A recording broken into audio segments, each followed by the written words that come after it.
नमस्कार दोस्तों, एजे क्लासेस में आपका स्वागत है। आज हम फिर आपके सामने आए हैं एक नए कॉन्सेप्ट के साथ। उम्मीद करेंगे कि ये आपको पसंद आएगा। आपको बस लगातार इसको दिखना है, सुनना है और लिखने की तो बिल्कुल ज़रूरत नहीं है, क्योंकि सारी चीज़ें हम ओरली आपको याद करा देंगे क्लास में ही। बस आपको इसको देखना है, सुनना है और अच्छे से समझना है। तो आइए आज की हम शुरुआत करते हैं क्लास। आप पिछले वीडियो नहीं देखे हैं तो उसको ज़रूर देख लीजिए, क्योंकि उसी से मिलता जुलता अगला कॉन्सेप्ट हमारा रहने वाला है। तो आइए शुरुआत करते हैं।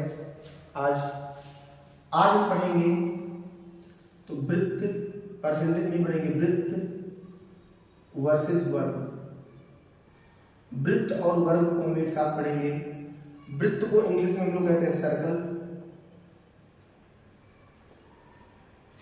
और वर्ग को हम लोग कहते हैं स्क्वायर। सर्कल की आकृति कैसी होती है? गोल टूडी आकृति होती है, जिसमें एक केंद्र होता है, त्रिज्या होती है और वर्ग की चारों भुजाएं बराबर होती है। चारों भुजाएं कैसी होती है? तो बराबर होती है। इसका परिमाप कितना होता है तो इसको हमें दिमाग में रखना है। इसका परिमाप होता है 2πr और परिमाप कहिए चाहे परिधि कहिए, पात बराबर है। वैसे इसको ज्यादा परिधि कहना ठीक रहेगा। और इसका परिमाप जो होता है वर्ग का परिमाप वो होता है 4a होता है। इसका जो क्षेत्रफल होता है वो होता है πr² और इसका जो क्षेत्रफल होता है वो होता है भुजा का स्क्वायर, मतलब a का स्क्वायर। तो सूत्र आपको याद रहेगा तो लगाने में कोई दिक्कत नहीं होगी। परसेंटेज में कैसे सवाल बनते हैं, वृत्त और वर्ग के कैसे कैसे सवाल बनते हैं, इसको हम बारी बारी से सीखने का प्रयास करेंगे। बस आपको हमारे साथ लगातार बने रहना है। आइए इस सूत्र को दिमाग में रख लीजिए। परिमाप या परिधि होता है 2πr, क्षेत्रफल होता है πr², परिमाप होता है 4a और क्षेत्रफल होता है भुजा का स्क्वायर। तो इस पर सवाल कैसे परसेंटेज के बनते हैं, आइए इसको देखते हैं। हम परसेंटेज के सवाल कैसे बनते हैं इसको हम समझते हैं। देखिए, जैसे मेरे लिखा एक क्वेश्चन है हमारा, यदि किसी वर्ग की भुजा, एक भुजा का यह भुजा को 20% बढ़ा दिया जाए,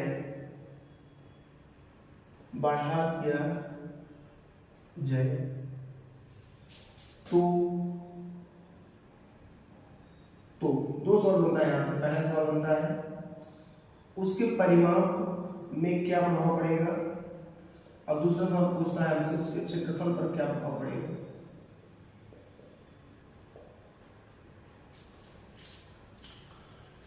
तो बस अगर हमें सूत्र याद है तो हमारे लिए सवाल कठिन है ही नहीं। वर्ग का परिमाप कितना होता है 4a और क्षेत्रफल कितना होता है भुजा का स्क्वायर। तो परिमाप की बात करेगा तो हमने आपको पढ़ा दिया है कि अगर k है, a b c है, कांस्टेंट कोई है, अगर a बढ़ेगा तो a भी बढ़ेगा। तो बस देखिए यहाँ पर एक ही टर्म है, 20% बढ़ रहा है तो 20% भी बढ़ेगा। तो परिमाप हमारा कितना बढ़ेगा? केवल 20%। परिमाप हमारा केवल 20% बढ़ेगा। लेकिन यहाँ क्षेत्रफल में देखिए 2 बार है। क्षेत्रफल कितना है? भुजा का स्क्वायर है, 2 है। तो हमने कहा, आपको पढ़ाया था कि अगर a बढ़ेगा और b भी बढ़े तो वृद्धि पर वृद्धि होता है। तो फार्मूला हमने पढ़ाया था, आपको याद होगा। आपको फार्मूला हमने पढ़ाया था x + y + xy/100। तो डायरेक्टली कर लेंगे इसको। x भी 20 है, y भी 20 है, 20 20 40 और 20 20 में 400, 0 बढ़ जाएगा, 4 आएगा। तो क्षेत्रफल कितना हो जाएगा? 44% की वृद्धि हो जाएगी। क्षेत्रफल में 44% की वृद्धि हो जाएगी। तो बस यही सिंपल कॉन्सेप्ट है। अगर 2 बार बढ़ाना है तो वृद्धि पर वृद्धि होगा, 1 बार है तो कोई दिक्कत ही नहीं है। सेम सवाल अगर रहता है, देखिए हम वर्ग और वृत्त को एक साथ लेकर चलेंगे क्योंकि कॉन्सेप्ट वहां पर सेम है लगभग। अगर यहाँ वर्ग की जगह में वृत्त होता और भुजा की जगह क्या होता, त्रिज्या होता, तब सेम सवाल रहेगा। यहाँ पर बेंच मान लीजिए त्रिज्या को 30% बढ़ा दिया गया या घटा दिया गया, कोई दिक्कत नहीं है। तो इसका परिमाण कितना हो जाता है, वृत्त का होता है 2 पाई है, तो ये तो कांस्टेंट है, इससे मतलब ही नहीं है। एक चीज और ध्यान रखना है कि परसेंटेज और अनुपात के केस में निश्चित राशि या अचर राशि का कोई प्रभाव नहीं पड़ता। तो r बढ़ेगा तो परिमाप कितना बढ़ेगा, तो त्रिज्या कितनी बढ़ रही है 30, तो परिमाप भी कितना बढ़ेगा 30%। क्षेत्रफल कितना होता है पाई आर स्क्वायर, यहाँ एक कांस्टेंट है, इससे मतलब ही नहीं है। r कितनी बार है 2 बार, तो वृद्धि पर वृद्धि, वृद्धि पर वृद्धि 2 बार है, तो रट्टी लगा देंगे फार्मूला 30 30 60 और 30 के 90 900 मतलब 9, तो कितना हो जाएगा,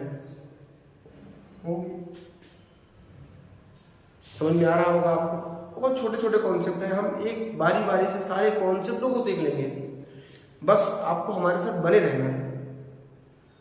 पूरी की पूरी मैथ हमने पढ़ाने का आपसे वादा किया है, अभी शुरुआत किया है, बस आपको हमारा सपोर्ट करना है। आइए थोड़ा फ्रैक्शन कर लेते हैं, जैसे यहाँ पर हमने कह दिया फ्रैक्शन कर दिया, तो फ्रैक्शन में जाएगा, हमें डरने की थोड़ी बात है भाई। जैसे 33 से 1/3 कमी कर देते हैं, तो वही सवाल पूछेगा परिधि पर क्या प्रभाव पड़ेगा, तो डायरेक्टली बताएंगे परिधि होता है 2 पाई आर, और एक बार सीधे सीधे 33 से 1/3 की वृद्धि हो जाएगी, कमी। और क्षेत्रफल की बात करेगा तो होता है पाई आर स्क्वायर, तो पाई से मतलब नहीं, आर 2 बार बढ़ेगा या घटेगा, तो इसका फ्रैक्शन मान होता है 1/3। तो हम मान लेंगे पहले उसकी त्रिज्या थी 3, अब घटकर हो गई है 2, उसकी त्रिज्या पहले थी 3, अब घटकर हो गई है 2, तो 3 3 का 9 और 2 दूना 4, तो पहले 9 थी, कितनी हो गई है 4, तो कितनी कम हो गई 3, 5 कम हो गई, तो 5 9 में, तो 100 में कितना, तो 500/9 हो जाएगा। हल कर लेंगे इसको, इतने क्षेत्रफल की क्या हो जाएगी, इतने परसेंटेज की उसके क्षेत्रफल में कमी हो जाएगी। हम दो चीजों को एक साथ लेकर चल रहे हैं जिससे कि आप समझ पाए। चीजें कठिन नहीं है, बस टेक्निकल है थोड़ी, और इन चीजों को हमने क्रम से ही पढ़ाने का प्रयास किया है आपके सामने। बस थोड़ा और आगे चलिए, देखते हैं कुछ और तरह से कैसे बन सकते हैं। अब जैसे यहाँ पर वृत्त पर बना है, सेम इसी प्रकार वर्ग पर भी बन सकता है। आइए इसके थोड़ा एक अलग सवाल करने का प्रयास करते हैं आपके लिए हम।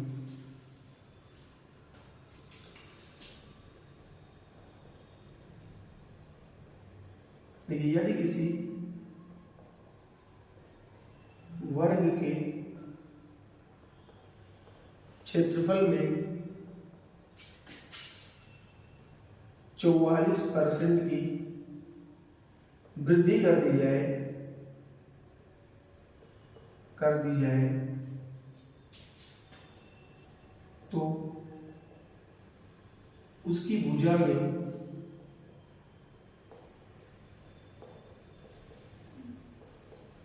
कितने प्रतिशत की वृद्धि होगी या हुई है। अभी थोड़ा नया सवाल है, आप लगाएंगे तो आपको थोड़ा अजीब लगेगा, पढ़ेंगे तब भी अजीब लगेगा, लेकिन बहुत आसान सवाल है, इसको हम बहुत आसानी से लगा सकते हैं। बस सवाल को देखिए क्या कह रहा है। क्षेत्रफल में कितना बढ़ रहा है 144, तो क्षेत्रफल में बढ़ रहा है, तो क्षेत्रफल होता कितना है वर्ग का, भुजा का स्क्वायर, मतलब भुजा का स्क्वायर मतलब स्क्वायर में ही आएगा, तो पहले 100 था क्षेत्रफल, मतलब भुजा का स्क्वायर, तो 100 से 44 बार कितना हो जाएगा 144। अब अगर इसका हम वर्गमूल निकालेंगे तो आ जाएगा एक, ये मतलब क्या है भुजन, ये मतलब क्या है भुजन, तो इसका वर्गमूल कितना हो जाएगा 10 और इसका वर्गमूल कितना हो जाएगा 12। तो भुजा पहले कितनी थी 10, अब कितनी हो गई 12, तो कितना बढ़ा 2, तो 2 बढ़ा 10 में, तो 100 में कितना बढ़ेगा 20%। हो गया इस सवाल। भुजा में कितने परसेंट की वृद्धि होगी, तो तो 20% की वृद्धि होगी। बस यहाँ ध्यान रखना है कि क्षेत्रफल होता है तो स्क्वायर में रहता है, भुजा निकालना है तो भुजा में एक घात होती है तो वर्गमूल निकालेंगे। इसी प्रकार का घनमूल का भी सवाल बनता है 3D में। तो अभी हम 2D पढ़ रहे हैं और 2D में क्या पढ़ रहे हैं तो वृत्त और वर्ग पढ़ रहे हैं। इसके बाद हम त्रिभुज पढ़ेंगे, फिर गोला पढ़ेंगे, घन पढ़ेंगे, घनाभ पढ़ेंगे, सब पढ़ेंगे। बस आपको हमारे साथ बने रहना है। अब यही सवाल जैसे मान लीजिए आ जाए आपके लिए दूसरे प्रकार से आ जाए, यहाँ पर क्या दे दिया जाए, अब यहाँ देखिए क्या हो जाए, त्रिज्या हो जाए और यहाँ हो जाए वृत्त हो जाए और यहाँ हो जाए 69%। बस हो गया सवाल।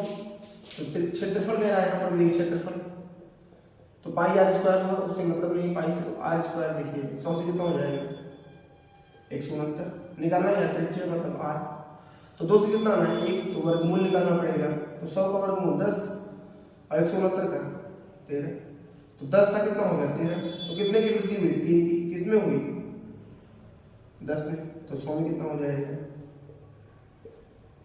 30% की वृद्धि हो जाएगी। समझ में आ रहा होगा आपको? बस आप हमारे साथ बने रहिए, आपको महसूस नहीं होने देंगे कि सवाल लग कैसे रहा है। बहुत स्पीड में आप सवाल लगा पा रहे हैं, बस हमारे साथ बने रहिए। देखिए सवाल कितनी जल्दी लगी आपके लिए। तो इस तरह के सवाल आप उड़ा सकते हैं करने में। तो फिर दोस्तों हम कल पढ़ेंगे फिर अलग कॉन्सेप्ट, अलग आइडिया, अलग ट्रिक।